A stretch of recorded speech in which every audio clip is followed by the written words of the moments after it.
একটি কলা, জাস্ট একটি কলা আপনার ফ্যামিলির হঠাৎ করেই সবার চোখে পানি নিয়ে আসতে পারে, কান্না আপনারা করবেন, এমন হতে পারে। কি করবেন আপনি? এই পরিস্থিতিতে কি করা উচিত?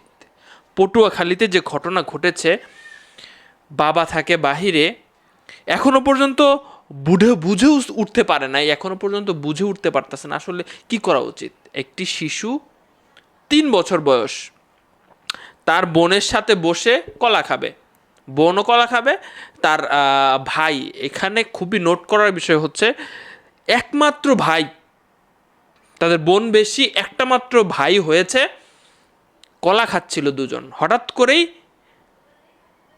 বাচ্চাটার গলাটা গলায় আটকে যায়, এরপরে বমি হয়, আশেপাশে ডাকাডাকি হইল, কয়েকজন মানুষ এসে পিঠে চাপড় দিল, পেটে চাপ দিল, কিছুটা বের হলো, সবাই মনে করছিল যে এখানেই হয়তো বা সে সুস্থ হয়ে যাবে।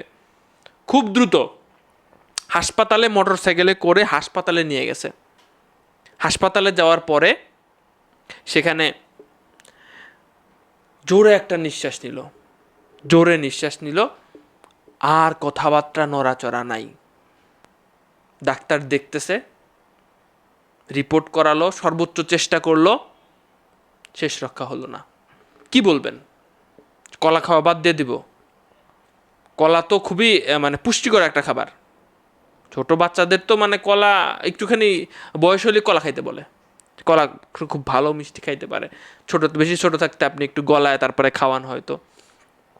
মানে এখন ওর বয়স 3 বছর, ভালো ভালো বয়স হয়ে গেছে, কিন্তু কিভাবে কলা খাচ্ছিল, হয়তো বা এখানে শ্বাসনালীতে চলে গেছে কিনা, বা এখানে গলায় আটকে গেছিল কিনা, সেই পরিস্থিতি তৈরি হয়েছিল কিনা, বাপ মারা অবাক, সবাই হতবম্ব।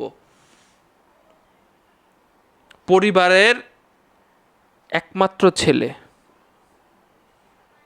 সবাই খুশি ছিল যখন সে হয়, তার হঠাৎ করে এইভাবে চলে যাওয়া কেউ মেনে নিতে পারতেছে না।